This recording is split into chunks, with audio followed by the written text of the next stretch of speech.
最近グアムに行って実銃を撃ってきたんですけど、インストラクターの方に肩甲骨を使えと言われたんですけど、やはり銃の反動を抑えるのに肩甲骨は柔らかくすべきでしょうか。長文すいません。頑張ってください。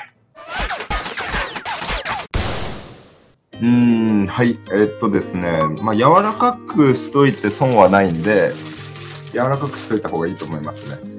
ただ、なんだろうな、肩甲骨を使ってるイメージではないんですよ。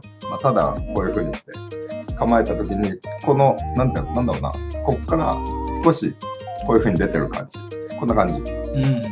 これが、肩甲骨が動いてない状態で、構えた時にここからぐっと少し、この状態で打つといい感じではありますね。だからそこに力を込めたりとかそういう感じではないんで、ちゃんとストレッチしてもらって少し肩を入れるようにするといいんじゃないかと思います。